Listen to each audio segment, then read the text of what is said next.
உதகையில் 126வது மலர் கண்காட்சி தொடங்கியுள்ளது. தலைமைச் செயலாளர் சிவதாஸ் மீனா மலர் கண்காட்சியை தொடங்கி வைத்துள்ளார். இத்தொடர்பான முழு விவரங்களை எமது செய்தியாளர் சிவசாமி வழங்க கேட்கலாம். சிவசாமி, தொடர்பான முழு விவரங்கள்.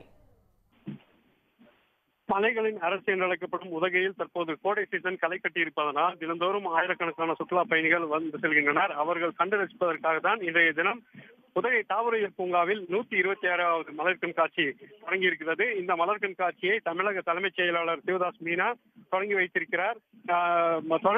அவர் தொடங்கும் போது வெலிங்டன் ராணுவ இசையும் அதனுடன் இசைக்கப்பட்டது. ஒவ்வொரு ஆண்டும் மலர் கண்காட்சி தொடங்கும் போது ராணுவ இசையானது இசைக்கப்படுவது வழக்கம். அதே போலதான் இந்த ஆண்டும் இசைக்கப்பட்டு தொடங்கியிருக்கிறது. அவர் தற்போது இந்த மலர் அலங்காரங்களை பார்வையிட்டு வருகிறார். குறிப்பாக இந்த ஆண்டின் சிறப்பு அம்சமாக 1,20,000 மலர்களை கொண்டு சிறுவர்களை கவரும் விதமாக பிரம்மாண்டமான டெஸ்னி வேர்ல்ட் என்ற முகப்பு பகுதியானது அமைக்கப்பட்டிருக்கிறது. அதே போல அந்த டெஸ்னி வேர்ல்ட் கதாபாத்திரத்தில் வரக்கூடிய சிறுவர்களின் பொம்மைகளும் அங்கங்கே வைக்கப்பட்டிருக்கிறது.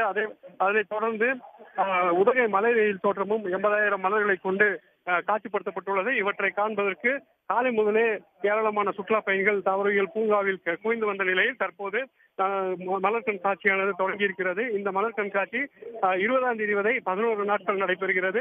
அதற்கான ஏற்பாடுகள் தீவிரமாக செய்யப்பட்டிருக்கும் நிலையில் தற்போது மலர் கண்காட்சியை தொடங்கி வைத்து தலைமைச் செயலாளர் சிவதாஸ் மீனா பார்வையிட்டு வருகிறார். அவருடன் வேளாண் உற்பத்தி ஆணையர் அபூர்வா, தோட்டக்கலைத்துறை இயக்குனர் குமரவேல் பாண்டியன் மற்றும் நீலகிரி மாவட்ட ஆட்சித்தலைவர் அருணா உள்ளிட்டோர் இருக்கிறார்கள்.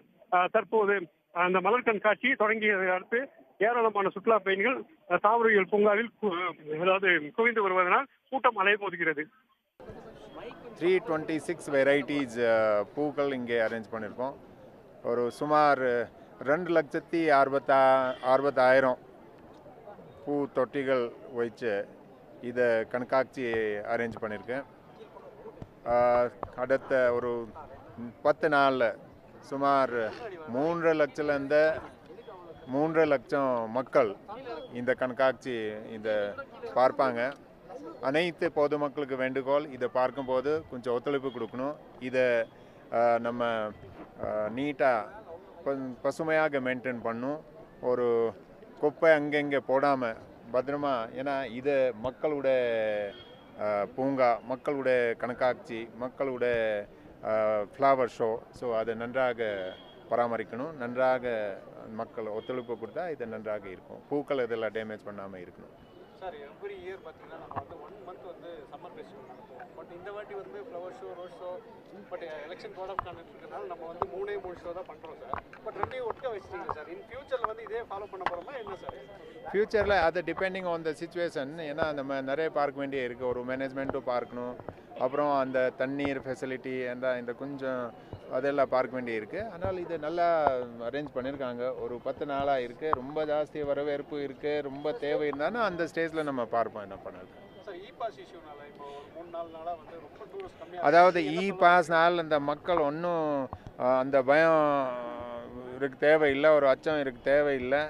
இது ஒரு வெரி சிம்பிள் ப்ராசஸ். நீங்கள் எல்லாரும் பார்த்துருக்கீங்களா பாஸ் எப்படி வாங்கிடுது? ஒரு 5 நிமிஷத்தில் அந்த நம்ம மொபைலில் இருந்தால் பாஸ் வாங்கலாம். இப்போ காலையில் வரும்போது அந்த கல்லார் செக் போஸ்ட்டில் 2 பேர் அந்த பைக்கில் வந்துருந்தாங்க. சரி, நாங்கள் பாஸ் எடுக்கலாம். அங்கேயே எடுத்து நம்ம ஸ்டாஃபும் அங்கே இருக்காங்க அவங்களுக்கு ஹெல்ப் பண்ணுறதுக்கு. ஸோ அங்கே எடுத்து மொபைல் ஃபோனில் போட்டு ஒரு 2 நிமிஷத்தில் பாஸ் ஆகுது. இந்த பாஸ் பொறுத்தவரையில் இதை ஒரு அப்ரூவல், யாரும் அப்ரூவல் தேவை இல்லை. எந்த ஆஃபீஸ்க்கு போக தேவை இல்லை. நம்ம மொபைல் ஃபோனில் இருந்த வீட்டில் கிளம்பும் போது அல்லது வீட்டில் கிளம்பட்டும், சரி நம்ம உதகைக்கு வீட்டில் கிளம்பட்டும், வழியில் கூட ஏதோ ஒரு டீ சாப்பிட்றோன்னா அங்கே உட்காந்துட்டு உடனே அந்த பாஸ் நம்ம அப்ளை பண்ணலாம். ஏன்னா அதில் அந்த வண்டி நம்பர், என்னைக்கு போகிறோம், என்னைக்கு திரும்பி வரோம், எத்தனை பேர் இருக்குது, அந்த விவரங்கள் தான் கொடுக்கணும். அது வேறு ஏதோ அலுவலகத்தில் ஆஃபீஸில் போய் கொடுக்கணுன்னா அவசியம் இல்லை. அதை நம்ம மொபைலில் ஃபீட் பண்ணி தானாகவே பாஸ் வருது. ஸோ அதை ஒரு ரொம்ப சிம்பிள் ப்ராசஸ். பொது மக்களுக்கு இங்கே டூரிஸ்ட் விசிட் பண்ணுறாங்க, அவங்களுக்கு பாஸ்னால் ஒன்றும் ஒரு ரெஸ்ட்ரிக்ஷன்ஸ் இல்லை. ஆரம்பத்தில் இந்த மாதிரி ஒரு டவுட் இருந்தது, பாஸ்னால் அங்கே போக முடியாது அப்படி ஒன்றும் இல்லை. தாராளமாக எப்படி வழக்கமாக வரும் அதை வழக்க போல் ஊட்டிக்கு வாங்க, நாங்கள் வரவேற்கிறோம். அதுக்கு தான் அந்த ஃப்ளவர் ஷோ அதெல்லாம் அரேஞ்ச் பண்ணியிருக்கோம். இந்த இ பாஸ்னால் அது ஒரு ஃபார்மாலிட்டி, அந்த மொபைல் ஃபோனில் எந்த நம்ம ஹை கோர்ட் உத்தரவுப்படி அதை நம்ம பண்ணியிருக்கோம். ஆனால் அதில் ரெஸ்ட்ரிக்ஷன்ஸ் ஒன்றும் இல்லை. நம்ம நோக்கம் ஒரு ரெஸ்ட்ரிக்ஷன் இருக்கணும்னா இல்லை. எவ்வளோ பேர் வராங்க எவ்வளோ பேர் வராங்க அதை ஒரு நம்ம மொபைலில் போட்டுட்டு அதை எடுக்கலாம். ரூபாய் ரொம்ப ஜாஸ்தியாக இருக்குது சார். எப்போதுமே டூரிஸ்ட் வந்து ரொம்ப கம்மியாக தான் வருவாங்க சார். இந்த டைம் வந்து 3 மடங்கு கட்டணம் வந்து உயர்வாக இருக்குது. எப்படி ரீகன்சிடர் பண்ணாக்கா லோக்கல் மக்களுக்கு நல்லா இருக்குது சார். இதுக்கு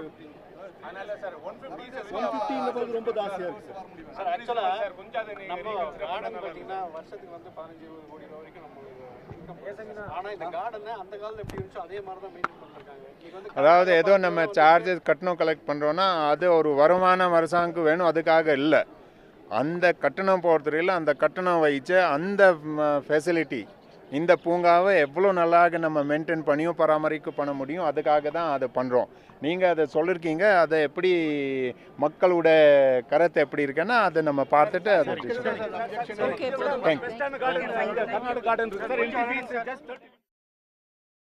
உடனுக்குடன் செய்திகளை தெரிந்து கொள்ள சன் நியூஸ் பெல் ஐகானை கிளிக் பண்ணுங்க.